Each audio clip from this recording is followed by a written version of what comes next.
बच्चों अज असी पढ़ांगे पाठ 6 मक्खी।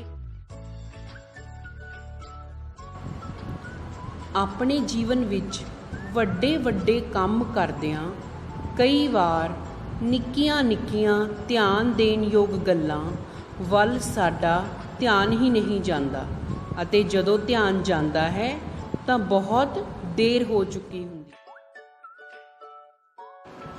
ते इस लेख विच यही विशा चुनिया गया है जिस बारे असी पहला ध्यान ही नहीं दिंदे ते बाद विच ओह साडे लई मुसीबत बन जाता है।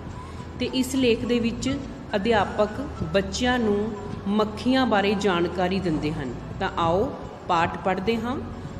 अध्यापक पुछदे हन, बच्चिओ की तुसीं इन्हां निक्कियां निक्कियां मक्खियां बारे जानदे हो? हाँ जी मैडम जी, रोमी बोलिया। ਇਹ ਮੱਖੀਆਂ ਸਾਡੀਆਂ ਸਭ ਤੋਂ ਵੱਡੀਆਂ ਦੁਸ਼ਮਣ ਹਨ।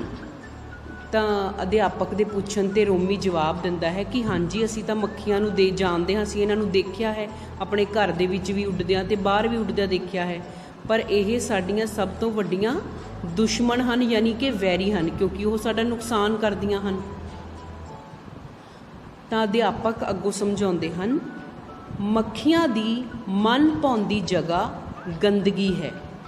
मन भाउंदी जगह मतलब उन्हों पसंदीदा जिहड़ा स्थान है, थां है जिथे वो आम तौर पर बैठदियां हन, वो है गंदगी।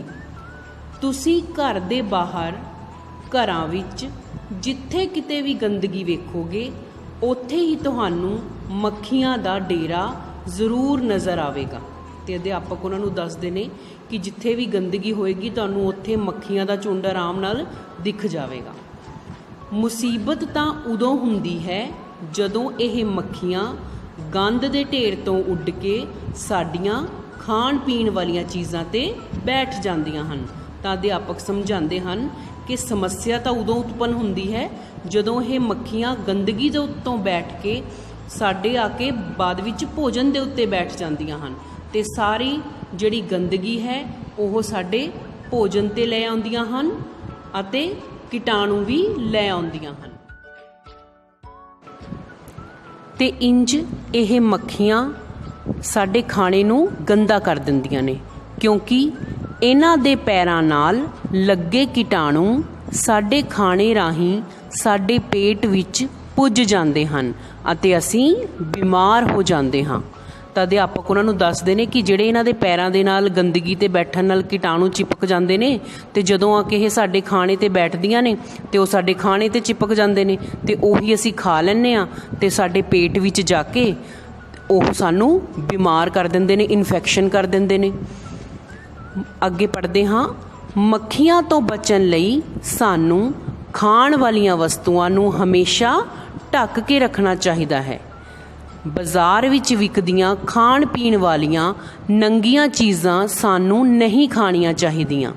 ਫਲਾਂ ਅਤੇ ਸਬਜ਼ੀਆਂ ਨੂੰ ਧੋ ਕੇ ਹੀ ਖਾਣਾ ਚਾਹੀਦਾ ਹੈ। ਤਾਂ ਸਾਨੂੰ ਇੱਥੇ ਪਤਾ ਚੱਲਦਾ ਹੈ ਕਿ ਜਿਹੜੀਆਂ ਖਾਣ ਪੀਣ ਵਾਲੀਆਂ ਵਸਤੂਆਂ ਚਾਹੇ ਸਾਡੇ ਘਰ ਦੇ ਵਿੱਚ ਨੇ ਜਾਂ ਬਾਹਰ ਜਦੋਂ ਅਸੀਂ ਖਾਣ ਜਾਂਦੇ ਹਾਂ ਉਦੋਂ ਵੀ, ਅਤੇ ਜਿਹੜੀਆਂ ਚੀਜ਼ਾਂ ਬਿਨਾਂ ਢੱਕੀਆਂ ਹੋਣਗੀਆਂ ਜੇ ਅਸੀਂ ਉਹ ਚੀਜ਼ਾਂ ਖਾਵਾਂਗੇ ਤਾਂ ਉਹ ਕੀ ਹੈ, ਸਾਨੂੰ ਬਿਮਾਰ ਕਰ ਦੇਣਗੀਆਂ। ਇਸ ਲਈ ਸਾਨੂੰ ਹਮੇਸ਼ਾ ਖਾਣ ਪੀਣ ਵਾਲੀਆਂ ਵਸਤੂਆਂ ਢੱਕ ਕੇ ਰੱਖਣੀਆਂ ਚਾਹੀਦੀਆਂ ਨੇ। ਅਤੇ ਜੇ ਬਾਹਰ ਵੀ ਕਿਤੇ ਖਾਣ ਜਾਓ ਤਾਂ ਇਹ ਦੇਖਣਾ ਚਾਹੀਦਾ ਹੈ ਕਿ ਖਾਣ ਪੀਣ ਵਾਲਾ ਸਮਾਨ ਚੰਗੀ ਤਰ੍ਹਾਂ ਸਾਫ਼ ਸੁਥਰੇ ਜਗ੍ਹਾ 'ਤੇ ਢੱਕ ਕੇ ਰੱਖਿਆ ਗਿਆ ਹੈ ਜਾਂ ਨਹੀਂ। ਅਤੇ ਜੋ ਵੀ ਅਸੀਂ ਘਰ ਦੇ ਵਿੱਚ ਫਲ ਸਬਜ਼ੀਆਂ ਕੁਝ ਵੀ ਲੈ ਕੇ ਆਉਂਦੇ ਹਾਂ ਖਾਣ ਵਾਸਤੇ, ਉਹਨਾਂ ਨੂੰ ਪਹਿਲਾਂ ਲਿਆ ਕੇ ਚੰਗੀ ਤਰ੍ਹਾਂ ਵਾਸ਼ ਕਰਨਾ ਚਾਹੀਦਾ ਹੈ, ਧੋਣਾ ਚਾਹੀਦਾ ਹੈ, ਤਾਂ ਕਿ ਉਹਨਾਂ ਨਾਲ ਚਿਪਕੀ ਗੰਦਗੀ ਅਤੇ ਕੀਟਾਣੂ ਜਿਹੜੇ ਨੇ ਉਹ ਧੁੱਲ ਜਾਣ ਅਤੇ ਸਾਨੂੰ ਬਿਮਾਰ ਨਾ ਕਰਨ। ਫਿਰ ਅਧਿਆਪਕ ਉਹਨਾਂ ਨੂੰ ਅੱਗੇ ਸਮਝਾਉਂਦੇ ਹਨ, ਮੱਖੀਆਂ ਹੈਜ਼ੇ ਵਰਗੀ ਭਿਆਨਕ ਬਿਮਾਰੀਆਂ ਫੈਲਾਉਂਦੀਆਂ ਹਨ। ਉਹਨਾਂ ਨੂੰ ਦੱਸਦੇ ਨੇ ਕਿ ਜਿਹਦੇ ਨਾਲ ਪੇਟ ਖਰਾਬ ਹੋ ਜਾਂਦਾ ਹੈ ਅਤੇ ਇਨਫੈਕਸ਼ਨ ਹੋ ਜਾਂਦੀ ਹੈ। ਇਹੋ ਜਿਹੀਆਂ ਹੈਜ਼ੇ ਵਰਗੀਆਂ ਭਿਆਨਕ ਯਾਨੀ ਕਿ ਖਤਰਨਾਕ ਬਿਮਾਰੀਆਂ ਮੱਖੀਆਂ ਹੀ ਫੈਲਾਉਂਦੀਆਂ ਹਨ। ਇਸ ਤੋਂ ਬਚਣ ਲਈ ਆਪਣੇ ਆਸ-ਪਾਸ ਸਫਾਈ ਰੱਖਣੀ ਅਤੀ ਜ਼ਰੂਰੀ ਹੈ। ਇਸ ਲਈ ਜੇ ਅਸੀਂ ਬਿਮਾਰ ਹੋਣ ਤੋਂ ਬਚਣਾ ਹੈ ਤਾਂ ਸਾਨੂੰ ਆਪਣੇ ਆਸ-ਪਾਸ ਜਿਹੜੀ ਹੈਗੀ ਹੈ ਚੰਗੀ ਤਰ੍ਹਾਂ ਸਫਾਈ ਰੱਖਣੀ ਬਹੁਤ ਹੀ ਜ਼ਰੂਰੀ ਹੈ।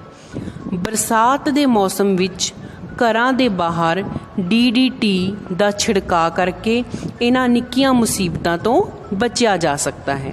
ਜਿਵੇਂ ਕਿ ਹੁਣ ਵੀ ਬਰਸਾਤ ਦਾ ਮੌਸਮ ਚੱਲ ਰਿਹਾ ਹੈ, ਤਾਂ ਇਸ ਮੌਸਮ ਦੇ ਵਿੱਚ ਜਿਹੜਾ ਹੈ ਬਿਮਾਰੀਆਂ ਜ਼ਿਆਦਾ ਫੈਲਦੀਆਂ ਹਨ, ਕਿਉਂਕਿ ਜਗ੍ਹਾ ਜਗ੍ਹਾ ਪਾਣੀ ਖੜ੍ਹਦਾ ਹੈ, ਮੱਛਰ ਮੱਖੀਆਂ ਗੰਦਗੀ ਫੈਲਦੀ ਹੈ, ਇਸ ਕਰਕੇ ਬਿਮਾਰੀਆਂ ਫੈਲਣ ਦਾ ਖਤਰਾ ਵੀ ਜ਼ਿਆਦਾ ਹੁੰਦਾ ਹੈ। ਅਤੇ ਇਸ ਲਈ ਅਸੀਂ ਆਪਣੇ ਘਰਾਂ ਦੇ ਆਸ-ਪਾਸ ਜਾਂ ਜਿੱਥੇ ਪਾਣੀ ਖੜ੍ਹਾ ਹੈ ਉੱਥੇ ਅਸੀਂ DDT, ਜਿਹੜੀ ਕਿ ਇਨਫੈਕਸ਼ਨ ਦਾ ਨਾਸ਼ ਕਰਦੀ ਹੈ, ਕੀਟਾਣੂਆਂ ਨੂੰ ਮਾਰਦੀ ਹੈ, ਉਹਦਾ ਛਿੜਕਾਅ ਕਰਕੇ ਇਹਨਾਂ ਛੋਟੀਆਂ ਮੁਸੀਬਤਾਂ ਤੋਂ ਅਤੇ ਬਿਮਾਰ ਕਰਨ ਵਾਲੀਆਂ ਜੀਵ ਜੰਤੂਆਂ ਤੋਂ, ਕੀਟਾਣੂਆਂ ਤੋਂ ਅਸੀਂ ਆਪਣੇ ਆਪ ਨੂੰ ਬਚਾ ਸਕਦੇ ਹਾਂ। ਤਾਂ ਇਸ ਲਈ ਅਸੀਂ ਇਸ ਪਾਠ ਤੋਂ ਇਹ ਸਿੱਖਦੇ ਹਾਂ ਕਿ ਸਾਨੂੰ ਸਾਫ਼ ਸਫਾਈ ਦਾ ਬਹੁਤ ਧਿਆਨ ਰੱਖਣਾ ਚਾਹੀਦਾ ਹੈ, ਤਾਂ ਹੀ ਅਸੀਂ ਆਪਣੇ ਆਪ ਨੂੰ ਅਰੋਗ ਰੱਖ ਸਕਦੇ ਹਾਂ ਅਤੇ ਬਿਮਾਰੀਆਂ ਤੋਂ ਬਚ ਸਕਦੇ ਹਾਂ। ਅਤੇ ਖਾਣ ਪੀਣ ਵਾਲੀਆਂ ਚੀਜ਼ਾਂ ਹਮੇਸ਼ਾ ਢੱਕ ਕੇ ਰੱਖਣੀਆਂ ਚਾਹੀਦੀਆਂ ਹਨ। ਧੰਨਵਾਦ।